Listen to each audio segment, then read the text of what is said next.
katapusan. Si Jesus kagang iya mga gintutunan nagpanyapon.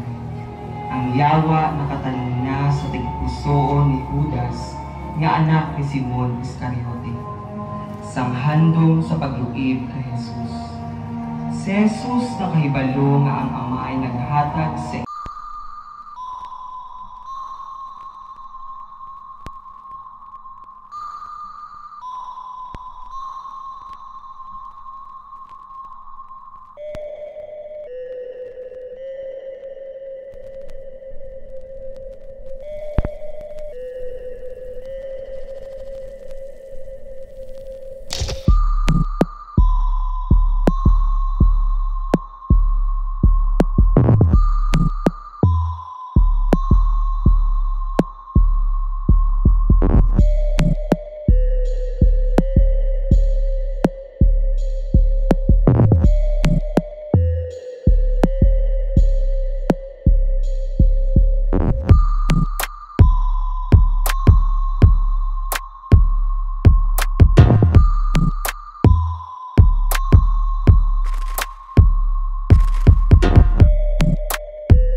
nakaabot siya sa kay Simon Pedro na nagsiling sa iya.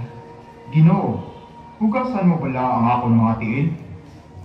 Si Jesus nagsabat sa iya. Hindi pa ikaw makahangop sa ginahimo ko karon, pero mahangpan mo ini sa ulihi. Si Pedro nagsiling. Hindi kita ko magpahugas ang akong mga tiil, tubtubsan ko. Si Jesus nagsabat. Kung hindi ko mahugasan ang imo mga tiil, hindi na ikaw akong gintutunan. Nagsabat si Simon. Ginoo, kunam mo ina, hugasin hindi lamang ang akong mga tiil, kundi pati man ang akong mga kamot kag ulo. Si Jesus nagsiling.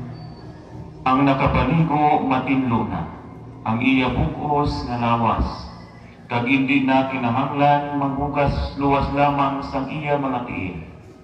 Tanan kamo mga matinlo na, luwas lamang sa isa.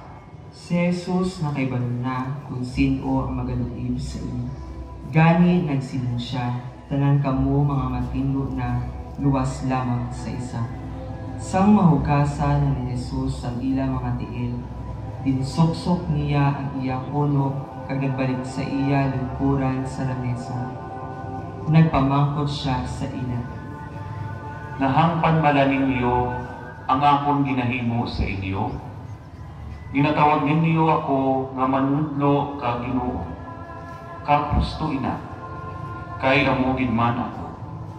Ako amo ang inyong Ginoo kag manunudlo. Kag bago lang ako maghugas sa inyo mga tiil. Gani kamo man, dapat maghinugasay sa inyo mga tiil.